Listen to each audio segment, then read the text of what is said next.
WhatsApp guys, welcome back once again. So दोस्तों, आज की कहानी जो एक्सप्लेन करने जा रहे हैं उसका नाम है द रोबोट।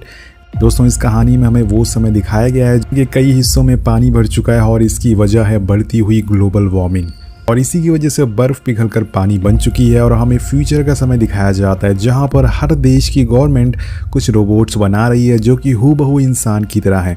वो रोबोट इसलिए बना रही है क्योंकि रोबोट्स नेचुरल रिसोर्सेज को यूज़ नहीं करते जैसे कि हम इंसान करते हैं। अब दोस्तों, कहानी शुरू होती है और हम एलन नाम के प्रोफेसर को देखते हैं जो तेज़ी से घटती हुई आबादी के बारे में सबको बता रहे थे। वो अपना बनाया हुआ एक रोबोट भी दिखाते हैं जो कि दिखने में एक आम इंसान की तरह ही होता है। वो हर चीज़ को कर सकता है, लेकिन दोस्तों वो पूरी तरह से इंसान नहीं बन सकता क्योंकि उसके अंदर किसी भी तरह की भावना नहीं है। वो किसी को प्यार नहीं कर सकता, उसके अंदर कोई भी इमोशन नहीं है जैसे कि अपना चिट्ठी पहले था। इसके बाद वो बताते हैं कि मैं कुछ ही दिनों में एक ऐसा रोबोट बनाने वाला हूँ जो कि इंसान की कमी को पूरा कर सकता है। वो आपसे बहुत प्यार करेगा बिना किसी वजह के, और ये रोबोट एक छोटे बच्चे के रूप में होगा। अब ये सुनकर वहाँ बैठी एक औरत उनसे पूछती है कि इसकी क्या गारंटी है कि वो इंसान भी उससे उतना ही प्यार करेगा जितना वो रोबोट उससे करेगा।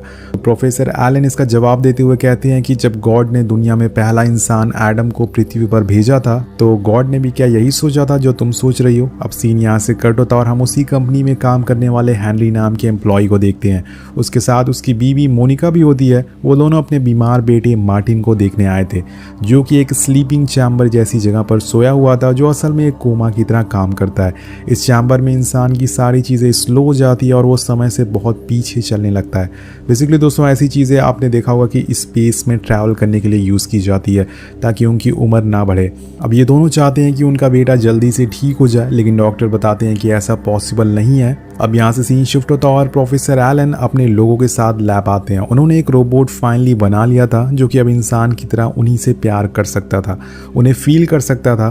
तो इस रोबोट का नाम डेविड होता है। अब जब मोनिका डेविड को पहली बार देखती है तो वह हेनरी से लड़ाई करना शुरू कर देती है। वो कहती है कि हमारे बेटे का कोई अल्टरनेटिव नहीं हो सकता, मतलब उसकी जगह कोई ले नहीं सकता। लेकिन हेनरी उसे समझाता है कि हमारा बेटा अब बहुत दूर जाने वाला है हमसे, अब तुम्हें आगे बढ़ना होगा। और काफ़ी समझाने के बाद जिसके बाद वो उसे बताता है कि ये खास किस्म का रोबोट है, तुम्हें इसे पासवर्ड बोलना पड़ेगा जिसके बाद ये तुम्हें प्यार करने लगेगा। और हाँ, जिस दिन तुम्हें ऐसा लगे कि तुम अब इसके साथ नहीं रहना चाहती तो उस दिन तुम इसे हमारी कंपनी को वापस कर सकती हो, क्योंकि ये रोबोट जब किसी के साथ पल गुजार लेता है तो इस रोबोट के दिमाग में उसकी यादें रह जाती है। अब यहाँ पर हम देखते हैं कि मोनिका डेविड को कुछ खास पसंद नहीं करती, इसलिए अभी तक उसने वो पासवर्ड नहीं बोला है।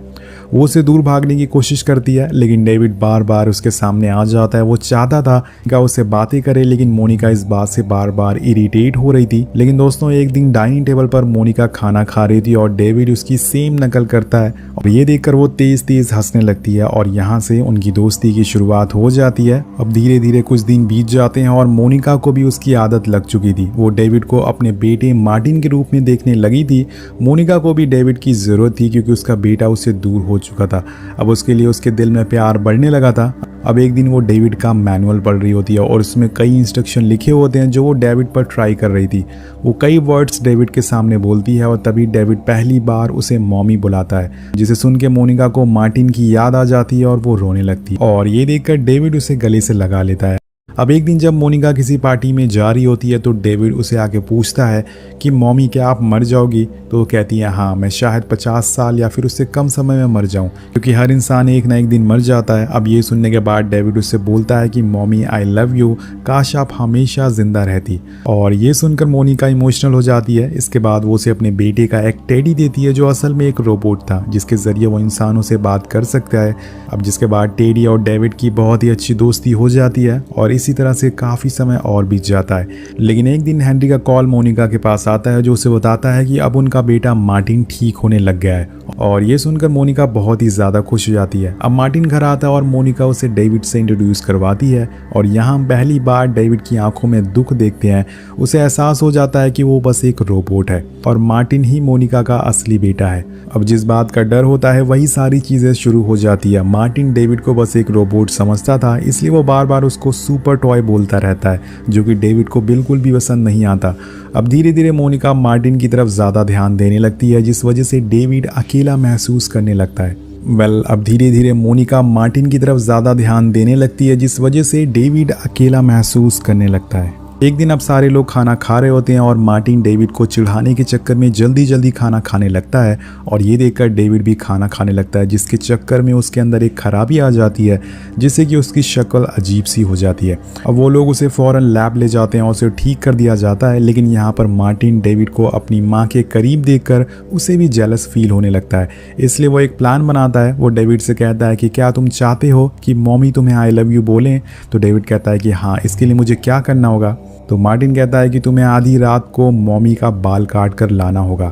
अब दोस्तों रात हो जाती है और डेविड मोनिका के पास जाता है और उसके बाल काट देता है, लेकिन तभी हेनरी उठ जाता है और वो उसे पूछता है कि तुम ऐसा क्यों किया। तो वो उसे डांटने लगता है।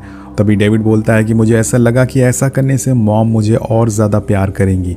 और इसी बीच जो उसने बाल काटे थे वो नीचे टेडी के पास गिर जाता है।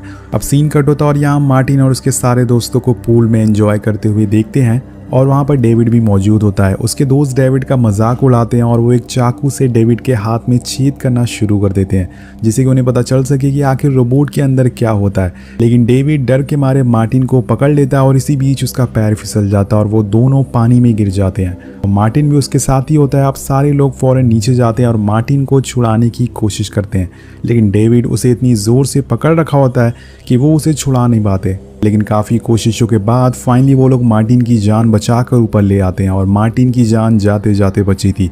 अब इस हादसे के बाद हेनरी डिसाइड करता है कि अब वो डेविड को कंपनी को वापस कर देगा, क्योंकि अब उसका बेटा ठीक हो चुका है और डेविड किसी को कभी भी चोट पहुंचा सकता है। अब अगले दिन मोनिका डेविड के रूम में आती है और देखती है कि उसने कुछ पेंटिंग्स बनाई है जिसमें बहुत अच्छी अच्छी बातें लिखी होती है। और ये सब पढ़कर मोनिका इमोशनल हो जाती है और डेविड से पूछती है कि कल मैं, तुम और टेडी यहाँ से दूर कहीं ड्राइव पर चलेंगे, क्या तुम मेरे साथ चलोगे? और ये सुनकर डेविड बहुत ही खुश हो जाता है, क्योंकि अब उसे अपनी मॉम के साथ कुछ समय बिताने को मिलेगा।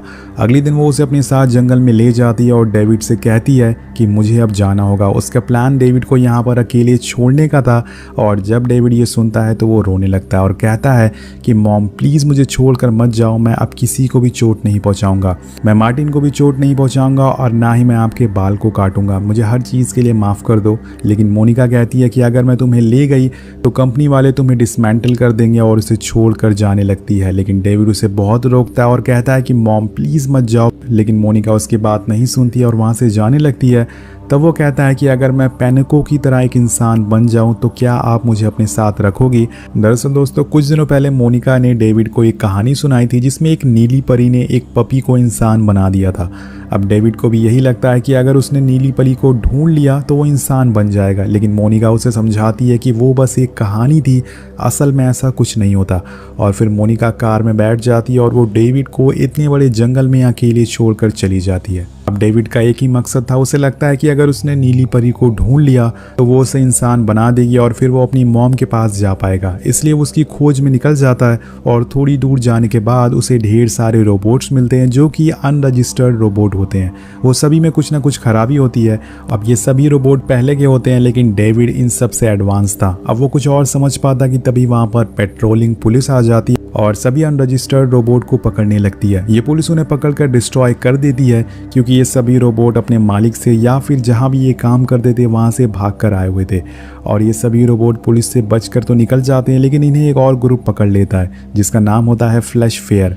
ये एक इंसानों का ग्रुप होता है और जो कि रोबोट को पकड़कर उन्हें मार देते हैं। और इस ग्रुप को लगता है कि धरती पर रोबोट की संख्या ज़्यादा होती जा रही है, इसलिए उन्हें ख़त्म करना ज़रूरी है। और यही फ्लैश फेयर ग्रुप डेविड और जो नाम के रोबोट को पकड़ लेता है। अब दोस्तों यहाँ पर जो नाम का रोबोट होता है वो भी भागा हुआ रोबोट होता है, जो कि एक सेक्स वर्कर होता है, लेकिन उसके ऊपर एक मर्डर का झूठा केस होता है, इसलिए वो अपनी जान बचाकर भाग रहा था। और फाइनली इन दोनों को पकड़कर एक स्टेडियम में लाया जाता है जहाँ पर इन्हें मारने की तैयारी शुरू हो जाती है। लेकिन सारे लोग जब डेविड को देखते हैं तो उन्हें वो एक बच्चा लगता है और सभी लोग उसका विरोध करने लगते हैं। और इसी का फ़ायदा उठाकर जो और डेविड दोनों वहाँ से भाग जाते हैं, जिसके बाद उन दोनों में काफ़ी बातें होती है, जिसमें डेविड उसे बताता है कि मैं अपनी मॉम के पास जाना चाहता हूँ क्योंकि मैं उनसे बहुत ही प्यार करता हूँ, लेकिन ऐसा तभी पॉसिबल हो पाएगा जब मैं एक इंसान बन सकूँ और ये सिर्फ नीली परी कर सकती है। अब ये सुनने के बाद जो उसे शहर के बीच में लिए जाता है, जो कि एक डॉक्टर से मिलवाता है। दरअसल दोस्तों ये एक तरह का सर्च इंजन होता है, जैसे कि हम आज के टाइम पे गूगल को यूज़ करते हैं, जो किसी भी सवाल का जवाब दे सकता है।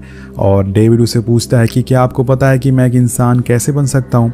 तो वो डॉक्टर कहता है कि ऐसा सिर्फ प्रोफेसर एलन ही कर सकते हैं, क्योंकि उन्हें ही पता है कि एक मशीन को इंसान कैसे बना सकते हैं। और आपको याद ही होगा कि प्रोफेसर एलन वही इंसान है जिन्होंने डेविड को भी बनाया है, जिन्हें हमने मूवी की शुरुआत में देखा था। अब वो जो से पूछता है कि क्या तुम्हें पता है कि प्रोफेसर कहाँ मिलेंगे, तो वो कहता है कि हाँ, मैनहट्टन में, लेकिन वो अभी पूरा पानी के नीचे डूबा हुआ है और इसकी वजह है ग्लोबल वार्मिंग, जैसे कि हम सभी जानते हैं, इसलिए हमें वहाँ हेलीकॉप्टर से जाना होगा। अब जो एक पुलिस का हेलीकॉप्टर चुराता है, जो कि असल में काफ़ी एडवांस होता है, ये पानी और हवा दोनों जगह चल सकता था। अब वो लोग उसे लेके अपनी मंजिल की तरफ निकल जाते हैं और रास्ते में हम मैनहट्टन सिटी को देखते हैं जो पूरी तरह से पानी में डूबी हुई थी। अब यहाँ पर एक भी इंसान जिंदा नहीं होता है। अब वो दोनों एक बिल्डिंग के पास पहुँचते हैं और फाइनली उसके अंदर जाते हैं, लेकिन वहाँ पर डेविड को अपने ही जैसा एक लड़का मिलता है जो खुद को डेविड बता रहा था। और ये सुनकर डेविड कहता है कि असली डेविड वो है और वो उसे गुस्से में तोड़ देता है। इसी बीच हम प्रोफेसर एलन को देखते हैं जो डेविड को देखकर बहुत ही खुश होते हैं और उससे पूछते हैं कि तुम इतने दिन कहाँ थे। तो डेविड उनसे पूछता है कि मुझे एक इंसान बनना है, कि क्या आप मुझे इंसान बना सकते हो। तो प्रोफेसर कहते हैं कि तुम दुनिया के पहले ऐसे रोबोट हो जो कि इंसान की तरह ही प्यार और फील कर सकता है, तुम्हें इंसान बनने की कोई ज़रूरत नहीं है। डेविड बोलता है कि मुझे नीली परी से मिलना है, आप मुझे उससे मिलवा दो। तो प्रोफेसर बताते हैं कि नीली परी जैसा कुछ नहीं होता, वो बस एक किताबों में है और ये बस इंसान का बनाया हुआ एक मिथ है। अब वो जाते जाते उससे कहते हैं कि क्या तुम अपने असली माँ बाप से मिलना चाहोगे। यहाँ हमें पता चलता है कि एक्चुअल में दोस्तों डेविड प्रोफेसर का ही बेटा होता है, लेकिन किसी कारण उसकी मौत हो गई थी, इसलिए प्रोफेसर ने अपने बेटी की शक्ल का रोबोट बनाने की कोशिश करी जिसमें इंसानों की तरह फीलिंग हो सके, वो सपने देख सके, उसके अंदर डिज़ायर हो और ये सब चीज़ें, और ये सारी चीज़ें डेविड के अंदर मौजूद होती है। अब डेविड एक रूम में जाता है जहाँ पर और भी बहुत सारे रोबोट होते हैं जो कि बिल्कुल डेविड की तरह दिख रहे थे। ये सब देखने के बाद मानो डेविड पूरी तरह से टूट जाता है, क्योंकि आज तक उसे यही लगता था कि वो इस दुनिया में एक ही है, लेकिन ये सब देखने के बाद उसे पता चल गया कि उसकी तरह हज़ारों और भी रोबोट हैं। अब वो उदास होकर एक बिल्डिंग के टॉप पर जाके बैठ जाता है और कुछ देर सोचने के बाद वो पानी में कूद जाता है और खुद की जान लेने की कोशिश करता है। और वहीं एक तरफ डेविड पानी की गहराई में देखता है कि पूरा शहर पानी के अंदर समा चुका है और इसी बीच उसे एक रोशनी दिखती है जिससे कि उसकी आंखें खुल जाती है, लेकिन इससे पहले कि वो उसके करीब जाता जो उसे ऊपर खींच लेता है। और डेविड उसे बताता है कि मैंने नीचे अभी अभी नीली परी देखी है जो मेरा इंतज़ार कर रही है, हमें वहाँ जाना चाहिए। जो उसे कहता है कि जब तुम इंसान बन जाओगे तो मुझे मत भूलना। और दोस्तों तभी वहाँ पर पुलिस आ जाती है जो मैग्नेटिक पावर्स की मदद से जो को ऊपर खींचने लगती है। अब जाते जाते वो डेविड से बोलता है कि बाय डेविड, मुझे हमेशा याद रखना। अब उसके जाने के बाद डेविड उसके हेलीकॉप्टर को लेके पानी की गहराइयों में चला जाता है। अब वहाँ पर उसे एक हनी आइलैंड दिखता है जो कि बिल्कुल डिज्नी आइलैंड की तरह होता है, जैसे कि आपने देखा होगा। वहाँ पर अलग अलग तरह की परियों की कहानी के कैरेक्टर मौजूद होते हैं। और इसी बीच पहली बार उसे नीली परी दिखती है। डेविड हेलीकॉप्टर को बंद कर देता है और नीली परी को बहुत ही गौर से देखने लगता है।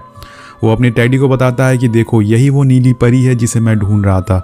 इसी बीच दोस्तों यहाँ पर एक हादसा हो जाता है और एक झूला जो कि मैनहट्टन सिटी का सबसे बड़ा झूला होता है वो आके उसके हेलीकॉप्टर के ऊपर गिर जाता है, जिससे कि डेविड और टेडी वहीं फंस जाते हैं। लेकिन इस बात से डेविड के ऊपर कोई भी असर नहीं पड़ता, वो जिसलिए यहाँ पर आया था वो उसके सामने है।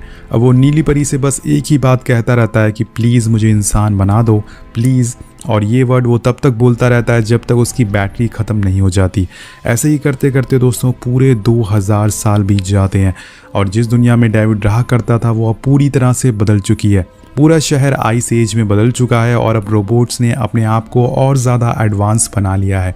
वहीं हम डेविड को देखते हैं जो अभी भी उसी जगह पर फंसा हुआ है और इसी बीच वहाँ कुछ एडवांस रोबोट आते हैं जो उसे टच करके उसमें पावर देते हैं, जिससे डेविड को होश आ जाता है और वो बाहर आके नीली परी को देखता है और उसे टच करने की कोशिश करता है।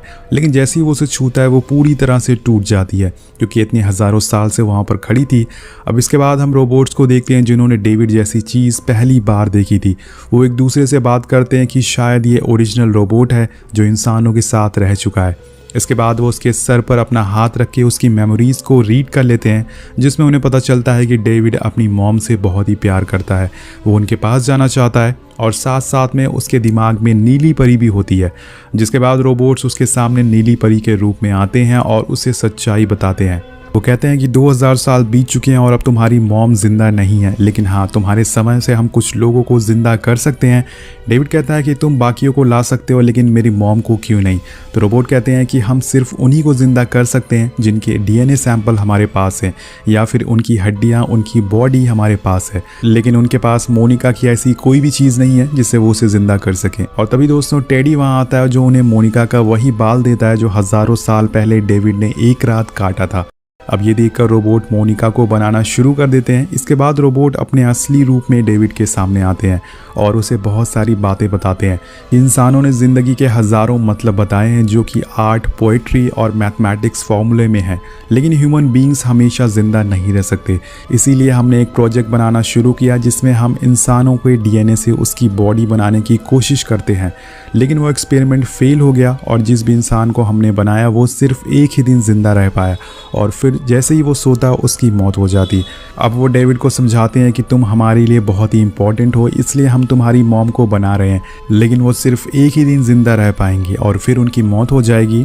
अब इसके बाद एक नए दिन की शुरुआत होती है और डेविड अपनी मॉम को सोता हुआ देखता है। अब डेविड उनके लिए उनकी फेवरेट कॉफ़ी बनाता है और मोनिका उसे पूछती है कि आज कौन सा दिन है। तो डेविड कहता है कि आज टुडे है।